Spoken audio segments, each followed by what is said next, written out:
Superman was getting into shape, so was everything else. The two biggest studios in Britain, housing hundreds of skilled technicians, brought in from all over the world, sprung into action. They faced one of their greatest motion picture challenges ever. Artists had been working for months on drawings that tried to capture this fantastic tale. From the drawings, sets were built so camera angles could be plotted and lighting schemes planned. The actual sets were built by more than 350 construction workers. Most of the sets had to be life-size, employing materials and techniques never used before. In some cases, elaborate models had to be built and had to match perfectly with the life-size sets. All manners of film wizardry were used.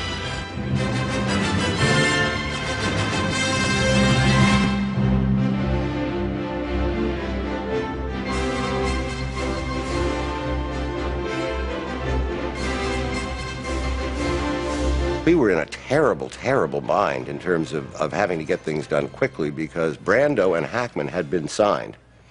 And they were locked into start dates. You couldn't fool around with them. And I'm remembering something like we got on the picture like at Christmas and we were going to shoot in June.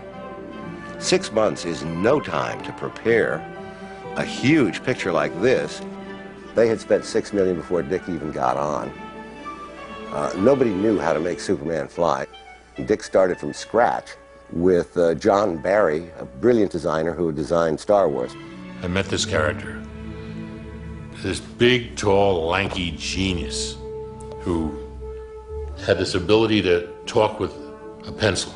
This is the biggest film stage in the world, and over the next 10 weeks, about 100 people are going to turn it into a magical part of the Arctic where Superman's fortress of solitude is.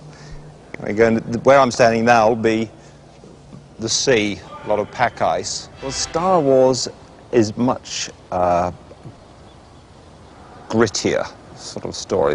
Whereas Superman has a much more poetic element, doesn't it? I mean, there he is in a red cloak and a blue suit and red boots. So it is already much more of a fantasy.